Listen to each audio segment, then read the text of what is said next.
Il est temps de sortir mon jeu. Voilà à quoi ressemblait le projet au début. Et après avoir passé des heures, des jours, des semaines, des mois et des années à travailler dessus, je crois que le jeu est prêt. À l'heure actuelle, le jeu sortira avec plus de 100 upgrades, 6 armes, 4 boss, des centaines de lignes de dialogue, une OST super cool, des secrets et des mécaniques cachées. Mais il manque encore un truc. Même si la génération aléatoire du jeu permet beaucoup de rejouabilité, on peut en ajouter davantage. À l'origine, le jeu devait sortir le mois dernier, mais en dernière minute, j'ai décidé d'implémenter quelque chose un peu en avance. Une feature essentielle.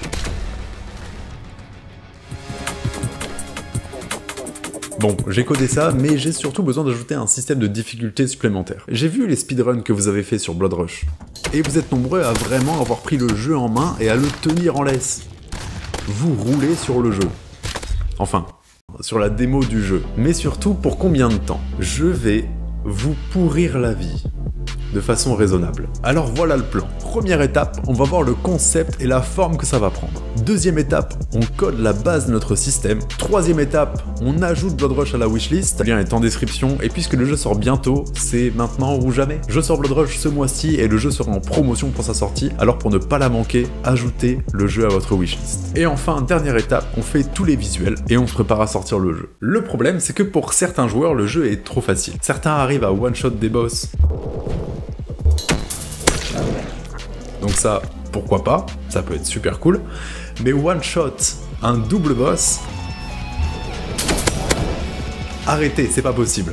Va falloir attacher ces personnes-là. Alors ce qu'on va faire, c'est ajouter des sortes d'options pour rendre le jeu plus difficile. En soi, on pourrait juste ajouter un menu facile, normal, difficile.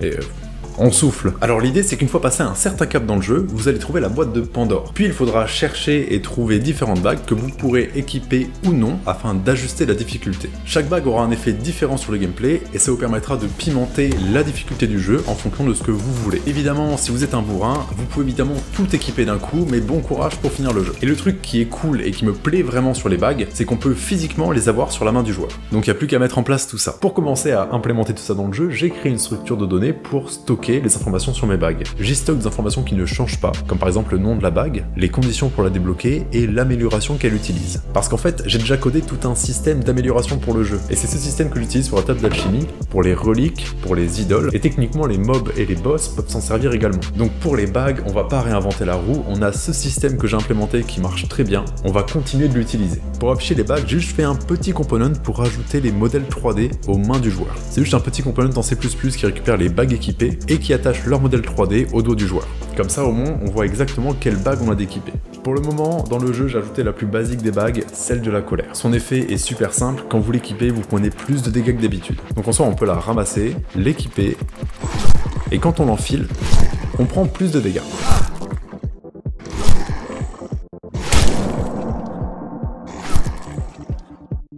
Et maintenant que ça marche, le visuel. Alors pendant que je travaille sur le visuel, j'aimerais vous rappeler que le jeu sort vraiment très prochainement. Et j'ai vraiment hâte d'avoir vos retours sur tout ça. On l'a un peu fait ensemble et c'était vraiment super cool. Alors peut-être que pour la dernière fois, je vais vous demander d'ajouter le jeu à votre wishlist sur Steam. C'est super important et le jeu sort littéralement ce mois-ci. C'est un des meilleurs moyens de me soutenir dans ce que je fais. C'est juste d'ajouter le jeu à votre wishlist. Merci d'avance. Pour le visuel, chaque bague a un modèle 3D pour l'afficher sur la main du joueur et un visuel en 2D pour les interfaces. J'ai voulu le faire moi-même, mais donc non. Donc pour le moment on a 3 bagues, la colère, l'orgueil et l'avarice. Les autres bagues, elles, seront ajoutées au fur et à mesure des prochaines mises à jour. Je ne vais pas vous spoiler leur effet ou comment les trouver, mais elles sont dans le jeu. On va pouvoir arrêter de me dire que le jeu est trop facile. À l'heure actuelle, finir Blood Rush avec 3 bagues, c'est difficile, mais ça se gère. Alors quand il y en aura 7, bon courage. Mais c'est pas tout. J'ai encore ajouté plein de choses sur le jeu pour le préparer à sa sortie. Pour commencer, j'ai codé 15 succès sur Steam, mais vous verrez tout de suite que pour tous les avoir, ça sera vraiment compliqué. Il y en a un en particulier qui est presque impossible, alors bon courage. J'ai aussi implémenté tout le système de timeline Steam. Je sais pas si des gens s'en servent, mais ça m'a pas pris beaucoup de temps et je trouve ça super cool. En gros, vous pouvez enregistrer vos games directement par Steam et ça affiche des icônes en fonction de ce qui se passe sur la partie sur la timeline. Super feature. On a aussi beaucoup de musique dans le jeu, et si vous voulez savoir celle qui se joue à un instant T, vous pouvez mettre le jeu en pause, et c'est écrit juste ici. L'Antéchrist, le second boss du jeu, hérite enfin d'une cinématique. Je vais pas vous la spoiler ici, mais les foot fétiches vont l'adorer. J'ai enfin pris le temps pour faire une animation pour mon logo au début du jeu. Ça fait beaucoup plus pro.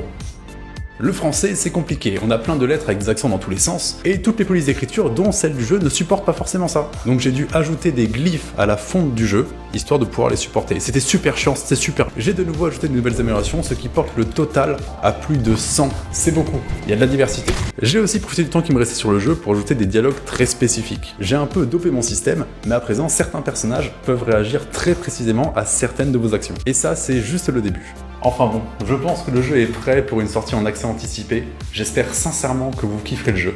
Ça sort ce mois-ci, dans quelques jours sur Steam.